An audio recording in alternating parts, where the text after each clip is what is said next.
Pertanyaan seriusnya, kenapa banyak orang yang nggak jujur? Kenapa banyak yang nggak benar? Kenapa yang banyak nggak adil? Karena dia tidak os. Cara berpikirnya tidak os, tidak objektif, tidak sistematis, tidak toleran. Kumaha aing we. Bukti nggak punya ilmu begini menurut Kafi. Ayat 4-nya atau berapa? Allah aja difitnah punya anak, itu memfitnah Allah itu. Kalau punya anak dengan Tritunggal ini serius ini, makanya saya marah. Bukan karena saya so jago belagu, bukan, karena momentum waktu kalau ini lewat lagi persepsi itu. Jadi poin pentingnya adalah kalian ini Tuhan aja difitnah. Kok Tuhan dibilang punya anak? Kurang ajar kalian ini. Sementara Allah bilang qul huwallahu ahad, Allahus samad,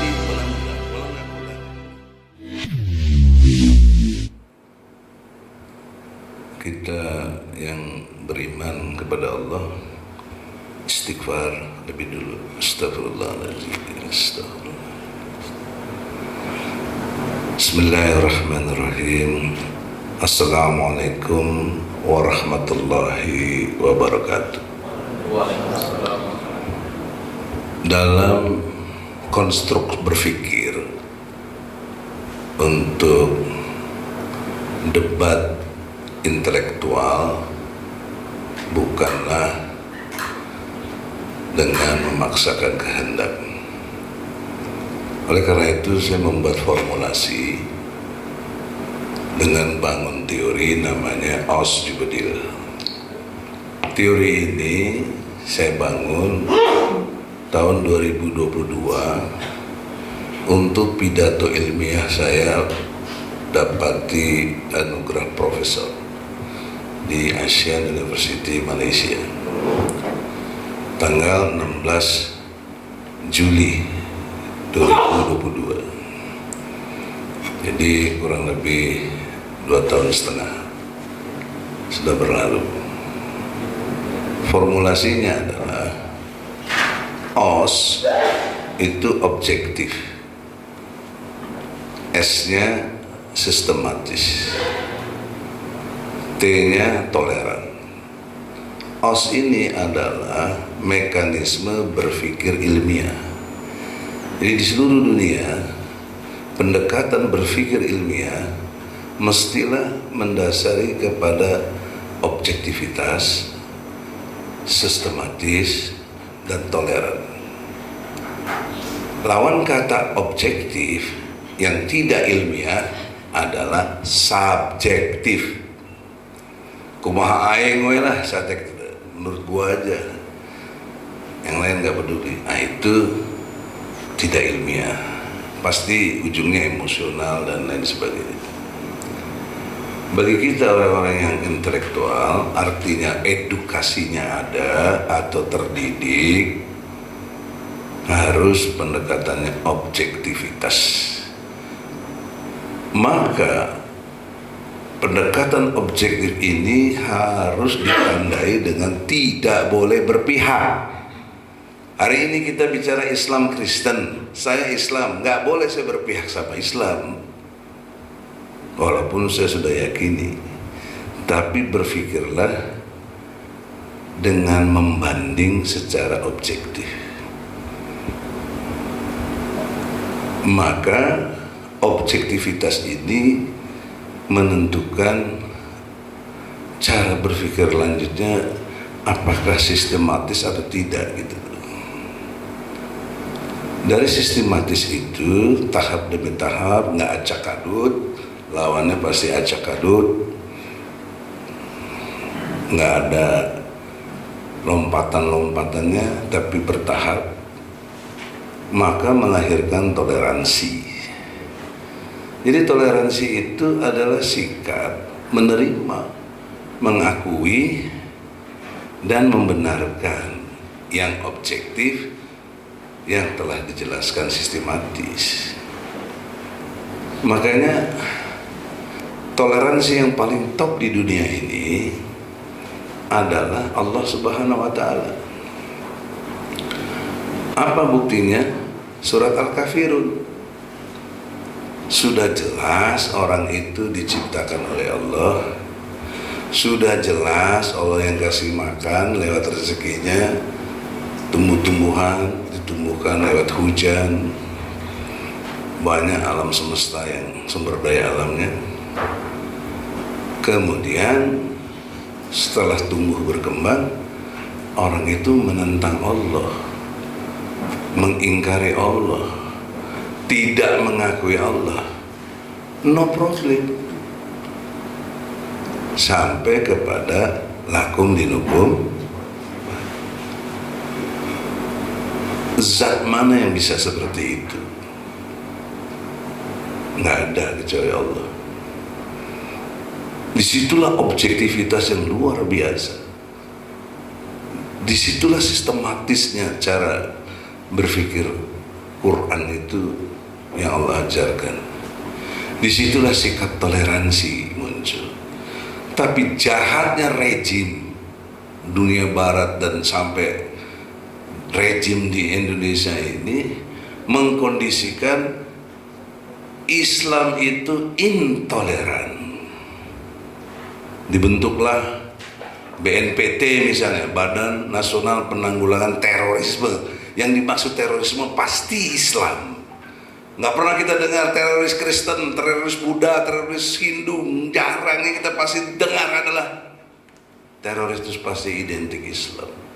Kurang ajar dari segi logika. Kan tinjauan kita logika deh. Jadi dalam perspektif logika, kondisional objektif yang sekarang berlaku, secara sistematis kita tinjau dengan baik, mereka lah yang justru intoleran. Kenapa dituduh kepada kita?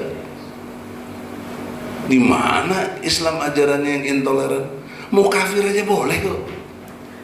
Mau kafir, intinya kafir kan sekarang dalam versi kita. Boleh, nggak ada urusannya. Kasih makan tetap, diberi sehat.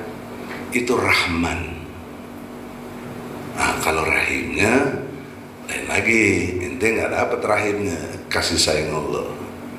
Itu perlu untuk orang-orang beriman. Nah, konstruk logika ini ilmiah. Kalau nggak ilmiah, bantah saya. Logika yang sehat ini objektif, sistematis, toleran. Nah, berpikir ilmiah inilah akan memunculkan, membentuk jiwa intelektual. Apa? Jubedil. Orang itu pasti jujur, benar, adil. Pasti. Exactly. Pertanyaan seriusnya, kenapa banyak orang yang nggak jujur? Kenapa banyak yang nggak benar? Kenapa yang banyak nggak adil? Karena dia tidak os. Cara berpikirnya tidak os. Tidak objektif, tidak sistematis, tidak toleran. Kumaha aing we. Menurut gua, kelompok gua, partai gua, yang lain sabeut teuing. Nah, itulah barbar, sebenarnya itu barbar. Dan konstruk berpikir yang kebalikan dari os jubedil itu dimainkan oleh iblis. Iblis ketika diminta oleh Allah sujud kepada Adam, menolak dengan kesombongannya. Apa kata iblis? Ana khairi minhu, saya lebih baik dari dia, Adam. Saya dari api, dia dari tanah. Saya lebih baik dari dia. Lihat kondisi hari ini. Dia siapa itu? Partai apa dia itu? Kita kan partai A, dia partai B. Hebat mana itu? Dia orang mana tuh? Padang, saya Sunda, Jawa, Batak, dan seterusnya lah, suku-suku itu. Merasa paling hebat. Itu cara berpikir iblis. Iblis dalam bentuk kelakuan sifat namanya setan. Diambil dari kata syaitan, artinya orang yang atau perbuatan yang keterlaluan, melampaui batas, itu setan. Jadi kalau ada orang yang pekerjaannya melampaui batas, sudah jelas 2 periode, minta 3 periode, itu setan itu orang, gitu loh. Saya nggak nyebut orang ya, tapi logika berpikir nggak bisa dihindari, bos. Nggak bisa dihindari logika itu. Belum cukup umur 40 tahun syarat menurut Undang-Undang Nomor 7 Tahun 2017 tentang pemilu, pasal 169 huruf R dan Q,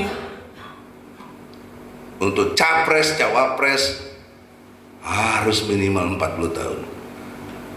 Si Gibran belum 40 tahun, baru 36 tahun, dipaksakan jadi bisa karena ada si Paban Usman. Ini keterlaluan orang kayak begini. Inilah setan sebenarnya, gitu loh. Cuma kan orang nggak berani ngomong begitu karena nggak objektif, subjektif. Kenapa saya? Wah, bukan partainya sama dia. Wah, dia kan pimpinan, dia bos saya. Udah, pasti melewat, pasti tidak tegak kejujuran dan kebenaran dan keadilan. Tidak mungkin tegak pada orang-orang yang tidak berpikir os. Dalam 2 menit ini terakhir, konstruk kepada bandingan tauhid dan Tritunggal. Mari kita jujur secara objektif. Brother Musa, MIM, kamu harus objektif, jangan subjektif. Karena sudah memilih Kristen, lalu kamu bela mati-matian tanpa 3 hal: tanpa ilmu, tanpa referensi, tanpa kitab. Nah, ini diajarkan dalam surat Al-Hajj, ayatnya Al-Hajj ya, ayat 3 dan ayat 8. Ya, bisa ditawangin kalau di ini bisa. Di surat Al-Hajj ayat 3 dan 8 itu menerangkan harus dengan ilmu, kitab, dan referensi. Ya, terima kasih. Waktu habis. Belum, nggak usah teratur dengan waktu. Sudah 12 menit. Nggak mau. Ben, kau dengar aja saya. Kalau nggak kau keluar. Udah, kau ikutin aku aja. Ini sesuai. Ini objektivitas belum selesai. Kenapa harus turut sama peraturan buatan manusia? Ini semua tadi sudah Ya dikasih. sudah, tapi saya nggak mau. Anda mau pilih siapa? Udah, diam aja. Sedikit lagi kok. Ya. Jadi yang penting 2 menit. ya itulah. Nanti kalau dia kurang, kasih lagi objektif itu. Gara-gara waktu kita jadi melewat. Jangan. Nah, dalam konteks kitab, ilmu dan referensi diambil secara objektif. Nah, konstruk Quran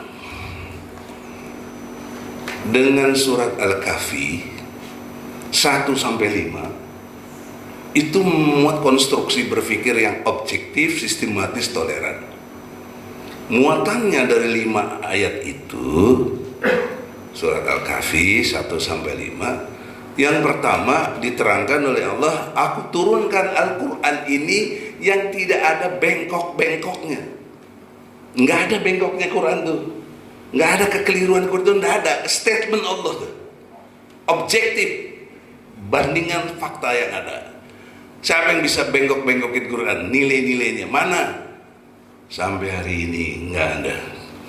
Quran terjamin kekeliruannya dan lain sebagainya tidak ada, sempurna.